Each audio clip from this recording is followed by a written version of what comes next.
Hey YouTube. So a little while ago I uploaded a video in which I discussed the cluelessness objection to consequentialist moral theories like utilitarianism. So there's basically two ways to run this type of objection. First of all, we might argue that consequentialism is inapplicable because we just don't know what the long-term consequences of any given action will be. So utilitarianism, for instance, says that you ought to perform whatever action will maximize happiness, and when we assess whether or not an action maximizes happiness, we have to consider all of the consequences. But, all of the consequences continues indefinitely, for thousands of years. And pretty soon, right, when you try to work out the consequences of any action, it's just going to become impossible to say what the long-term consequences, what the consequences, 10 or 20 years down the line will be. Another way to run the same objection is to say it's not just an epistemic problem, it's a kind of metaphysical problem, right? There is no fact of the matter what the consequences of different actions will be, because what we're essentially doing is I can perform an action, and there might be some facts of the matter what the consequences of an action that I actually perform will be, but I have to, for any given action I take, I have to weigh that against other possible actions, and there's just going to be multiple different ways that the world might develop after I perform a given action. So it's just indeterminate what the consequences will be. I discuss all of this in more detail in that other video, which I will link in the comments. I suppose the issue for a consequentialist is that, well, it turns out that if your theory is right, the world is morally uncooperative. The world is such that we have no idea what we ought to do, or that there's just no fact of the matter what we ought to do, and this is a problem, right? It occurs to me though that this problem can be generalized to other moral theories, right? So there's actually a much more general issue that that we might call the problem of morally uncooperative worlds, and on many moral theories, it might well turn out that the world is morally uncooperative. So consider, for instance, virtue ethics, right? So in virtue ethics, we essentially sort of judge people in terms of their character traits. The basic slogan of virtue ethics is that you ought to act as a virtuous person would act, where a virtuous person is a person who has cultivated a set of certain character traits, character traits like courage and benevolence and charity. And these character traits are supposed to be sort of stable dispositions that, they kind of manifest in the same sorts of ways in different situations throughout your life. So anyway, yeah, that's the basic idea of virtue ethics. Now, one of the most famous objections to virtue ethics comes from a guy called John Doris, and he argues that one of the things that psychology has revealed is that there just are no character traits. He has a nice book called Lack of Character, where he defends this. Now, I think actually he appeals to a lot of research in situationist psychology, and I think that as far as I know, a lot of this research has come under fire with the replication crisis. It's actually, it's pretty controversial whether that research stands up. But the point is that might be the case, right? Like, we might well make the empirical discovery that people just don't have character traits. And if people don't have character traits, then it looks like, the good life as conceived by virtue ethics, or as conceived by at least certain forms of virtue ethics, is impossible. So the world would be morally uncooperative. We just don't have the right kind of psychologies in order to achieve what the virtue ethicists would say is the good life. Or take, for instance, Kantianism.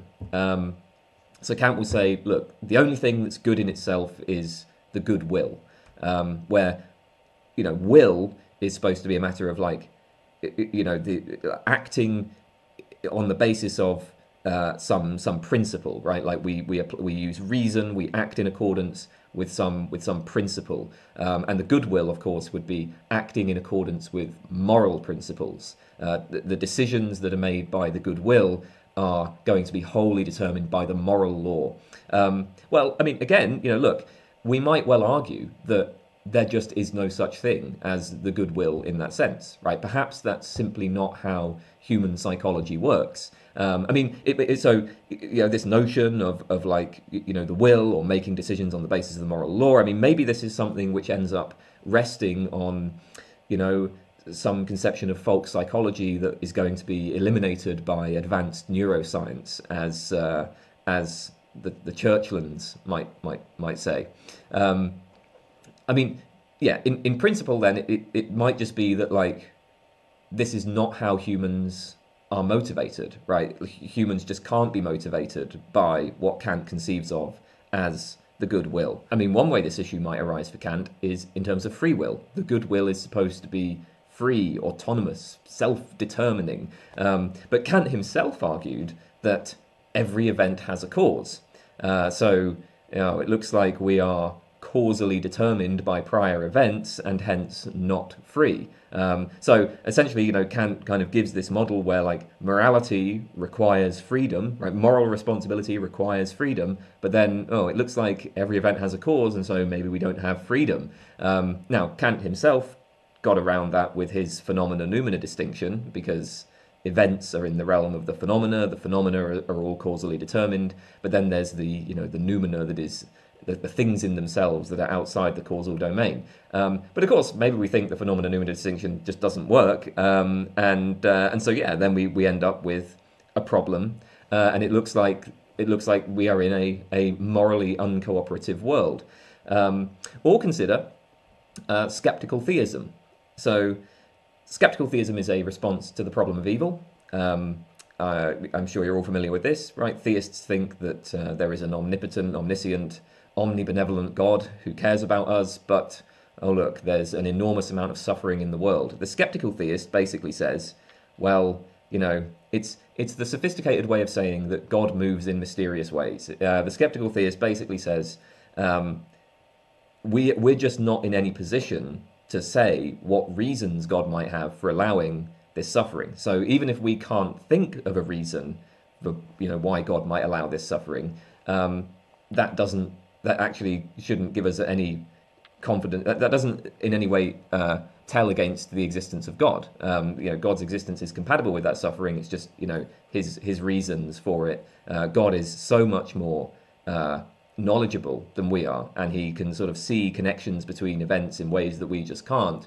That for all we know, there is a reason for suffering, for any given suffering, even if we can't see what that reason is. And one of the classic objections to skeptical theism is, well, this is just going to lead to a kind of moral paralysis, where we're just not going to have any way of determining what the right thing to do is, right? If I for all I know, right, maybe it would be in the best interests of things overall for me to just go out and murder a bunch of people. I have absolutely no way of ruling that out. It's not just I have no way of ruling it out. I have nothing that I can appeal to that would tell me one way or the other whether that's something I should do. But anyway, that's classic argument there. And so it looks like if you're a skeptical theist, then maybe you're in a morally uncooperative world, for the same reason that the utilitarian is in a morally uncooperative world, that we just don't know what the consequences of our actions are going to be. Similarly, we just don't know what would sort of count as good reasons to allow or to try to prevent suffering. So there's a number of different ways in which we might find ourselves in morally uncooperative worlds. One thing that is just worth noting is, it's not obvious that this is actually an objection to any of these theories. So it seems at least possible that, let's say you're a moral realist, right? Like, if you're a moral realist, you might think that utilitarianism, for instance, is the correct moral theory, right? That is the correct account of what we ought to do. But that we are just, unfortunately, in a position where we can't figure that out, right? Like, we just do not have the capacity to work out the consequences of our actions. We don't know what's going to maximize happiness. So yeah, what we ought to do is maximize happiness. It's an objective fact that what we ought to do is maximize happiness, but we have no idea what actions would maximize happiness. that that seems conceivable, right? So it's not really clear to what extent this is an objection to these theories. Of course, this is an uncomfortable conclusion. I imagine for many people it would be an uncomfortable conclusion. It's worth noting as well, actually, that it's. You might sort of think, well, this notion of morally uncooperative worlds is going to be only a problem for moral realists. Like, if you're a moral anti-realist, maybe you can kind of get away with, morality is just going to be a matter of ultimately how I feel about things. And so, of course I'm going to be able to figure out what I ought to do, what I ought not to do, because I just appeal to whatever my own personal values are. Again, anti-realism wouldn't necessarily save you here, because, you could be an anti-realist who happens to endorse utilitarian principles. You could be an anti-realist who happens to endorse virtue ethics, but then maybe it turns out that we can't work out how to maximize happiness, or maybe it turns out that there are no character traits. Of course, if you're an anti-realist, you can then just give up the moral theory in question and go for a different theory. Maybe. It depends on the form of anti-realism in question, right? Because suppose, for instance, that you are a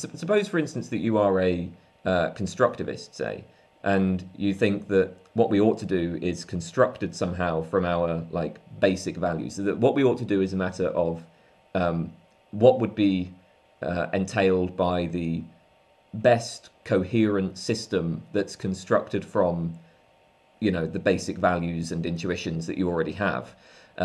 Well, it may well turn out that people just have, like a given individual, like a single person and societies as a whole, have various conflicting intuitions, and there's going to be various different coherent systems that follow from those conflicting intuitions.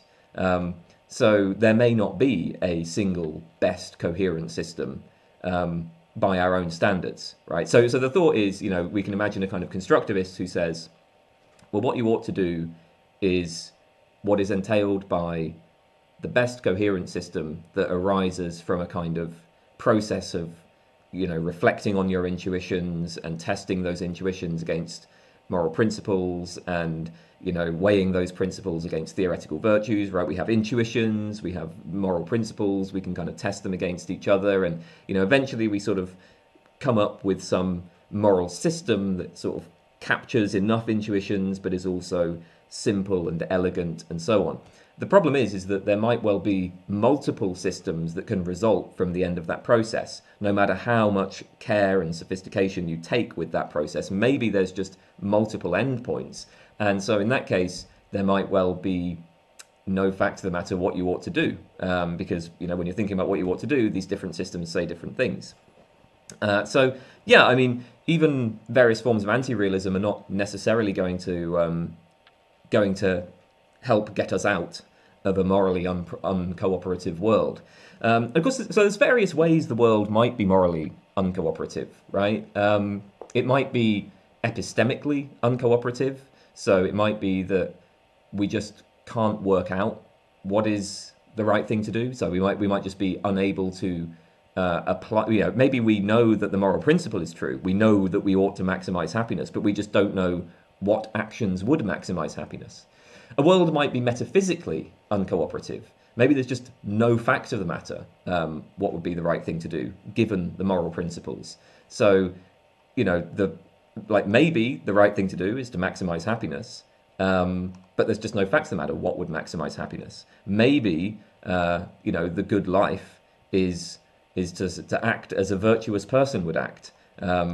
Where this is a matter of cultivating stable character traits. But there's just no such thing as having stable character traits, right? There's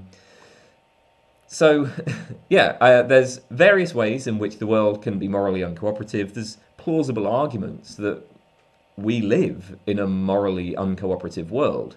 I guess the question is Must it be the case? Is it a condition of adequacy on a moral theory that it entails that we live in a morally cooperative world? Like, are we able to? Is there some reason to just rule out the possibility of us living in a morally uncooperative world, like right from the start, as it were? Um, but it's not really clear, like why that must be. I mean, I suppose one sort of immediate thought here is, well, look at the function of morality, right? The whole point of morality is that it's supposed to be action guiding. Um, if we live in a morally uncooperative world, then it looks like our theories are not going to be action guiding anymore. I want to work out. The whole point of having a moral theory is maybe I'm not sure what to do. Right? I find myself with a dilemma. I don't know which way to go. I don't know which path to take, and I turn to this moral theory to help answer that question. Right? Like that's the point. Morality should be action guiding. But if we live in a morally uncooperative world, morality can't be action guiding. So that would mean that any theory which entails that we live in a morally uncooperative world has to be rejected. The trouble is, I think, is that well, there's two issues, right? So first of all, the theories that I've talked about, they actually are action guiding, right? They are action guiding. It's just that they're not action guiding for us.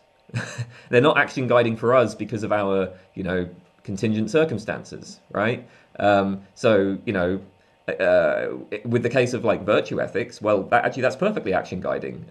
It's just unfortunately, we're not able to cultivate these stable character traits. Or in the case of utilitarianism, okay, maximize happiness. Well, we just don't have the knowledge to figure out how to maximize happiness. But it's still, if we had greater knowledge, then we would be able to figure that out. So these theories are not action guiding for us in this world, but they are action. They do actually tell you what to do. They are action guiding in a broader sense. So I guess the assumption must be not just that morality has to be action guiding, but that morality has to be action guiding for us in this world. But it's not really clear why, just more generally, I'm not really sure that we should think that it's a condition of adequacy on a moral theory that it be action guiding. There's various things that we might be interested in doing when we inquire about morality. So maybe one thing that we're interested in doing is just figuring out what the moral facts are, right? Somebody who is a professional ethicist in philosophy might not have any particular interest in, like maybe they don't care about like applying the moral rules in their own life or anything. They're just interested in ethics, as an academic topic. They just have a kind of intellectual interest in it. There's all sorts. So yeah, there's different people have different goals, right? And I think as well, this notion that like morality has to be action guiding. It's particularly problematic if you're a moral realist. Because it kind of seems like, well, maybe it depends it depends on the kind of moral realist in question, actually. But at least for some moral realists, it would almost be like arguing that, so imagine if I gave this argument, right? Imagine if I said, look, the facts of color science are incompatible with colors being mind independent, but we know that colors are mind independent, so color science must be wrong.